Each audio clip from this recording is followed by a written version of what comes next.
We now shift our attention to Iran's growing military capabilities and the concerns raised by the United States. Well, General Anthony J. Cotton, who is the head of U.S. Strategic Command, has warned about Iran's advancements in nuclear and missile technology.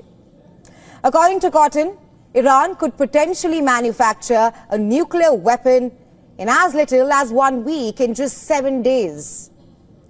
The general also highlighted that Tehran's ongoing work on space launch vehicles could drastically reduce the time needed to manufacture an intercontinental ballistic missile. Speaking during a hearing before the U.S. Senate Armed Services Committee in Washington, D.C., General Cotton explained that Iran's nuclear program continues to expand at an alarming rate. Cotton said that Tehran has increased its stockpile of highly enriched uranium and has deployed additional advanced centrifuges that can majorly cut down the time required to manufacture weapons-grade uranium.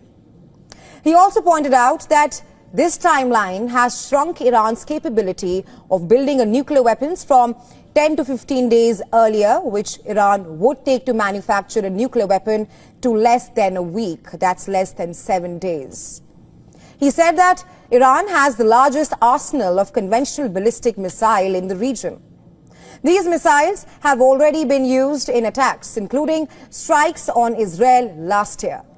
Just for a reminder here, on October 1st last year, Iran launched around 200 ballistic missiles towards Israel as retaliation for Israel's alleged assassination of Hamas, Hezbollah and IRGC leaders. Furthermore, Cotton said, Tehran has been supplying advanced conventional weapons to non-state militia groups across West Asia, leading to attacks on U.S. and allied personnel and interests.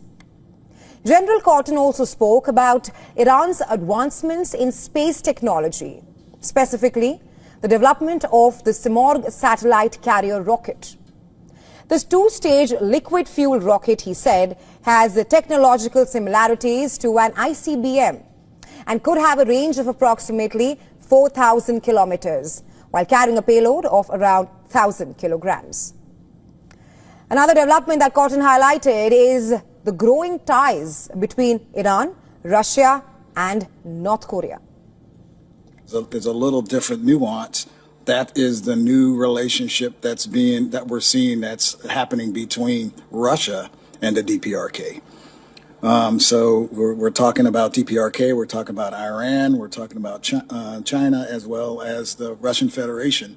That's why I call them the third-party influencers, because what they could do is they could be a distraction for the main effort that could be, that could be launched by any one of those that we had mentioned. Well, Cotton's warnings about Tehran comes as the U.S. ramps up its campaign against the Iran-backed Houthis in Yemen. And that's following a military offensive launched on March 15th. U.S. President Donald Trump has clearly said that any attack by the Houthis would be viewed as an attack by Iran itself against the U.S. Meanwhile, U.S. Director of National Intelligence Tulsi Gabbard provided additional insights during a separate Senate Intelligence Committee hearing. She stated that while Iran is not currently pursuing a nuclear weapon, discussions about nuclearization have intensified within Tehran's leadership. She also noted that Iran's stockpile of enriched uranium has reached unprecedented levels for a country without nuclear weapons.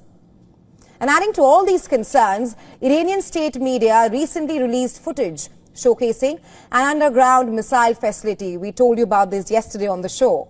The footage showed rows of ballistic missiles stored underground, underscoring Iran's expanding missile capabilities.